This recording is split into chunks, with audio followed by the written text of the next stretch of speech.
Hello everyone, welcome to the world of life sciences. I'm Shubhra, I'm a life science educator.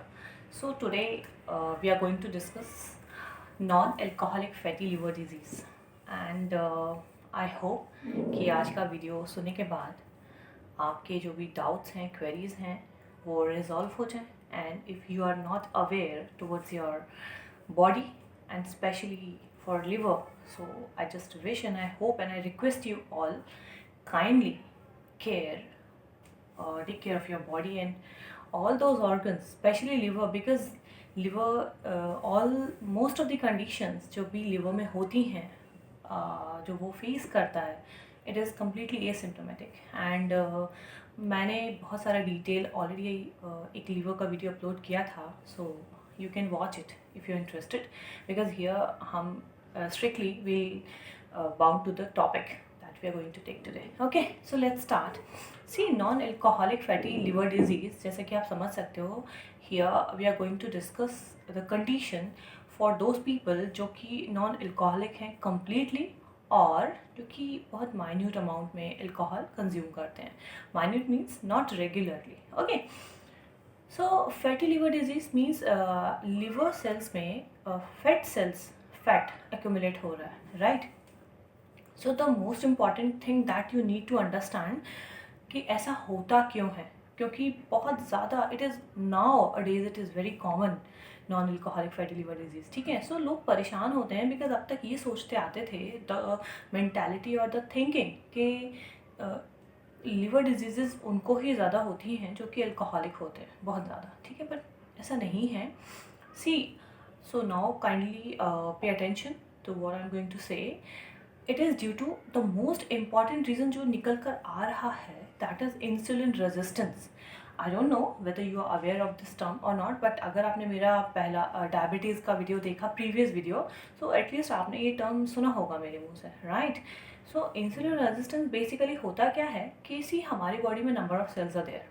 Obviously we are having organs, so we will have tissues, and tissues are made up of cells. So in each cells, because they are working, so they will need glucose. So glucose को capture करने के लिए हर cell के ऊपर insulin receptor होता है. Okay, insulin receptor he insulin receptor is a medium जिसकी वजह से इंसुलिन ग्लूकोज को सेल में एंटर करा सकता है. ठीक है, but in case of insulin resistance क्या होता है, those receptors do not work properly. So होगा क्या कि जो भी ग्लूकोज आप कंज्यूम कर रहे हो, that glucose is needed by cell, but वो सेल ले नहीं पाएगी वो ग्लूकोज को. ठीक है, सो उसको एनर्जी नहीं मिलेगी. एंड सेकंड क्या होगा कि all those that glucose will be flown in blood only, आपके ब्लड में सर्कुलेट होना स्टार्ट हो जाएगा. तो फर्स्ट कंडीशन ये हुई हाइपरग्लाइसीमिया, कि सारा का सारा ग्लूकोज आपके ब्लड में सर्कुलेट होना स्टार्ट हो गया. ठीक है, सेकेंड क्या होगा कि बिकॉज लिवर सेल्स में ये लिवर सेल्स की फंक्शनिंग होती है कि जो भी एक्स्ट्रा ग्लूकोज होता है that can be converted into fat in liver. ठीक है, this is a normal functioning of liver, it is a power, it is a capability of liver. But here what will happen, क्योंकि सारा glucose extra ही हो रहा है आपकी body में, because वो ग्लाइकोजन में कन्वर्ट होकर सेल्स के पास जा ही नहीं रहा, तो all that glucose starts converting into fat only, and that starts accumulating in your liver. So this is the major reason here. ठीक है, प्लीज़ समझिए what I'm trying to say कि इंसुलिन रेजिस्टेंस मेन कॉज है if you are suffering from non alcoholic fatty liver disease. यही असली reason है. The main culprit is insulin resistance. तो if you are suffering from non fatty liver disease, तो आपका target अब सबसे पहले होना चाहिए कि you have to cure that condition.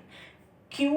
Because if you are having this liver condition, तो इसके साथ और आगे क्या आप फेस करने वाले हो, that you need to know. So the major thing may be occur in your body type 2 diabetes. ठीक है, टाइप 2 डायबिटीज़ की जो भी कंडीशन हैं, सिम्टम्स हैं, क्योर कैसे कर सकते हो, दो I have already discussed in my previous video. And hypertension. ठीक है, liver cirrhosis is the next step if you are not aware towards your liver. If still if you're having that liver condition non alcoholic and अभी भी आप मज़े कर रहे हो अपनी लाइफ में, so be prepared कि नेक्स्ट स्टेज पर आपके साथ क्या होने वाला है, ठीक है। Because in case of liver inflammation what will happen, liver में ऑटो जनरेशन पावर होती है, लिवर कोशिश करता है ट्राई टू हील इटसेल्फ, ठीक। बट एट वन स्टेज क्या होगा कि उसकी पावर कम हो जाएगी धीरे धीरे, बिकॉज आप उस पर अत्याचार किए जा रहे हो, तो एक पॉइंट ऐसा आएगा कि उसकी सेल्स खुद को हील नहीं कर पाएंगे, ठीक है। So next step will be liver cirrhosis. तो यहाँ पर बात मैं आपको लिवर कंडीशन से एसोसिएट करके बता रही हूँ इंसुलिन रेजिस्टेंस, ठीक है। So now your major focus should be on insulin resistance, ठीक है। अभी इंसुलिन रेजिस्टेंस को क्योर करना इज़ वेरी सिंपल, क्योंकि जैसे जैसे आप इंसुलिन रेजिस्टेंस को क्योर करना शुरू करोगे आपकी लिवर कंडीशन खुद ब खुद हील अप होने लग जाएगी, ठीक है। सो फर्स्ट स्टेप आपको क्या लेना है if you are suffering from that condition, that non alcoholic fatty liver disease, first of all try to focus to reduce your weight. अभी यहाँ पर भी एक बहुत गलत चीज़ होती है that people follow, quick reduce नहीं करना है वेट। सी अगर आपने अचानक से वेट रिड्यूस करने की सोची है, so it will worsen your condition. आपकी लिवर डिजीज़, ये जो कंडीशन है लिवर की, non alcoholic fatty liver disease, इतना बड़ा तो ये नाम है कि ये और ज़्यादा बिगड़ जाएगी क्योर होने के बजाय। सो आपको क्या करना है, make a target to reduce your weight 0.5 half kilogram से 1 kilogram, not more than that per week, ठीक है। इतना टारगेट करिए। एंड मैक्सिमम कितना करना चाहिए, आपके टोटल वेट का 1/10, not more than that in any case. So if you are having 70 kilograms, so try to reduce 7 kg maximum, ठीक है। ऐसा मत सोचिए कि आप 70 किलो के हैं और आप बिल्कुल 40 किलो के बन जाने वाले, कम ऑन यार, ऐसा नहीं करना है, ठीक है। So ultimately what will happen, जैसे ही आप अपना वेट रिड्यूस करना शुरू करेंगे आपकी इंसुलिन रेजिस्टेंस प्रॉब्लम क्योर होना स्टार्ट हो जाएगी, ठीक है। And insulin resistance is the major cause of that liver condition. So I hope कि आपको समझ आया होगा कि what I am trying to explain here, but still अगर कुछ भी आपके डाउट्स हैं, कुछ क्वेरीज हैं, तो please post your comments, okay, and you can contact me. So thank you for today, bye bye, take care.